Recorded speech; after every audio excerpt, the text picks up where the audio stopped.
All right. So now the question becomes, how do we go about establishing audits for your business? Because it can sound and can be extremely overwhelming. Let's say your business, for example, has 50 components and you establish KPIs. Some components have more than one KPI. Some of the components, the KPIs overlap.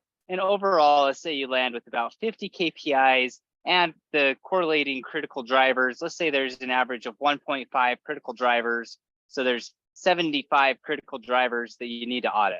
That can be like super confusing. And so the question is, how do we go about doing it so that it actually relieves your stress instead of adding more stress, but it keeps your business moving in the right direction, which is the intent of audits in the first place. You don't want them to be something that's just sucking up your time. You want it to be something that's pushing your business forward. And the way that I go about doing it is I split it up into the invisible audit and the active audit. So let's just pick one, dive in. Let's start first with the invisible audit. For the invisible audit, I have 3 steps. The first step is I'm going to first, on a piece of paper or a computer or a whiteboard, I'm going to go ahead and batch all of these audits into recurring tasks. So for example, I don't want all of the people who are reporting up to me, because that's really what an invisible audit is, right? It's reviewing the reports that are sent up to you. I don't want them sent up to me whenever they want to be. I don't want them at 12 a.m. I don't want another one at 2 p.m. I don't want one at 5 p.m. I don't want one once every 2 weeks and one every other week, or one every week and then one every quarter. Like, it can just get super confusing. I'm going to really batch them together and say, okay, I want these reports done every day by this time. And this is when I'm going to review them. I want all of these reports done every week. And this is when I want them done by. And I don't want them just done once a week. I want them done every Thursday at this time, et cetera. You batch them all together, and whoever you assign the SOP to, you give them the expectation of when those are done. That alone is going to help, but it's not alone just to hope that they send you a report. And then what you need to do is you need to go in and you need to set recurring tasks for yourself. I like doing it in my phone.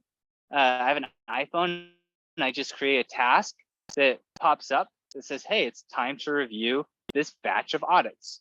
Other people I see use their calendar, where they go in and they'll set up a recurring calendar appointment for them to go in and review it. Whatever works best for you.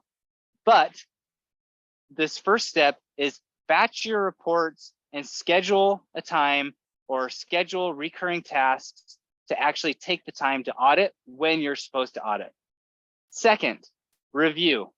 Actually take the time and review the audits when you schedule yourself to review the audits, instead of just collecting all of the reports.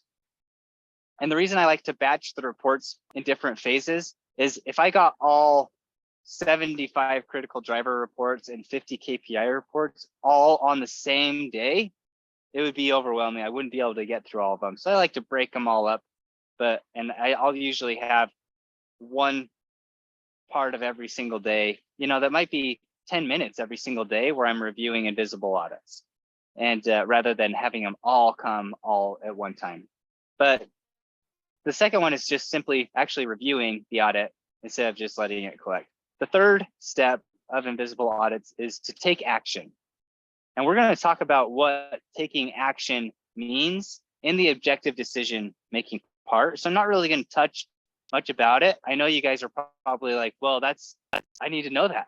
Well, then establish audits for your business first, and then let's go to objective decision making. But I will tell you that taking action doesn't mean that you have to have a solution. It just means that you're taking action. So for example, if someone sends you a critical driver that is low, taking action doesn't mean you need to know why that person's critical drivers are low or how you fix it. It just needs to be, the action may be simply reaching out and addressing it and saying, hey, I noticed that this was low. Let's schedule a time to talk about it, or whatever. We'll talk about that in objective decision making, which is really a separate SOP. So invisible audit, 3 steps. Batch your audits and then set recurring calendars or recurring tasks. Second, actually review them. And then third, take action, even if you don't have a solution. Next one is active audits. For active audits, I have 4 steps for active audits. And they're a little bit different because these aren't going to be done every single day. It's hard to batch them together. So the first step is to actually schedule your audits for the components of your business. And I like to schedule by component rather than schedule by assignee, because there might be an employee who is assigned multiple components. You don't want to just go in and audit what they're doing in a day. You want to go in and audit them specifically performing an SOP for a specific component. So for example, take call center, they're juggling a lot of different things. Let's say the SOP that you want to audit is sales. You want to go and actually audit them selling somebody. You're not going to know how good of they're doing at their sales portion of their job if you go and you sit and you watch them respond to emails, for example. And it's going to be hard to correctly audit if you just try to watch everything that an employee is doing. So the first step, schedule a consistent audit. And then 2, I kind of touched on this already, actually audit a specific SOP. Don't audit the employee, audit the SOP. And the whole purpose of this active audit is to make sure that the SOP is being done correctly. And so that leads to the third step. Once you select the SOP that you're actually going to audit, you're going to make sure that it's actually being done correctly. And you're going to train, either you're going to train on correction for the SOP or clarification of the SOP. It's possible whoever you've assigned it to thinks they're performing the SOP correctly, but they're really not. And you simply need to clarify it. There are times that they are trying to perform the SOP correctly and they're not able to, and that is correction. So train on correction or clarification of the SOP. And then 4 is improve the SOP. And this, again, this last step is really objective decision making. And this is the part where it's not enough to just go in and say, okay, is the SOP being done correctly? Every time you audit actively, you should schedule time to take a step back and think, is there a way that for me to actually improve that SOP? Is there a way I can make it more effective? Is there a way I can make it more efficient? And then objective decision making and organization is next steps on that. So invisible audit 3 steps: batch your reports, create recurring tasks, 2, review, 3, take action, even if you don't have a solution. Active audits, 4 steps: schedule the audits, audit a specific SOP. 3, train on correction or clarification of the SOP. And then 4, take time to actually improve the SOP. That is audit. So now what do you need to do? Now you need to actually sit down and get these on paper.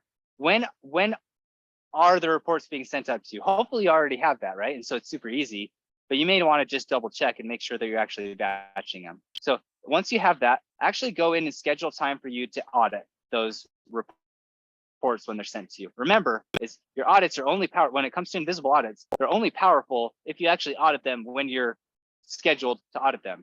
You don't want to wait too long, otherwise it can backfire. So that's what you're going to do. You're going to actually go ahead and schedule a meeting with me or someone else, and actually let's show me, or let's do it together. If you have questions, let's make sure that these are actually scheduled. You actually have recurring tasks set up, either through your phone or ClickUp or Trello or some other task management software, so that you're actually auditing these when they need to be audited. We'll talk about taking action later. And then with the action steps, let's go through and let's actually create a plan on when and how often you want to audit all of these SOPs. Eventually, you're going to assign them. I'd recommend first that you go through each one yourself and follow these 4 steps. So once you have that all on paper, schedule an appointment with me. Let's review it together.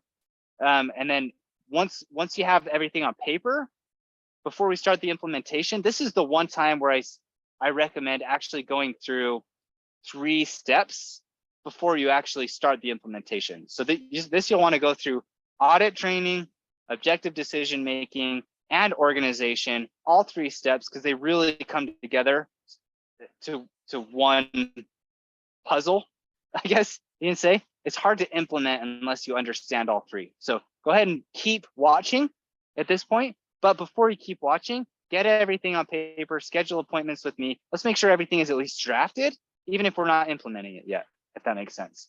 All right, we'll see you on the next video.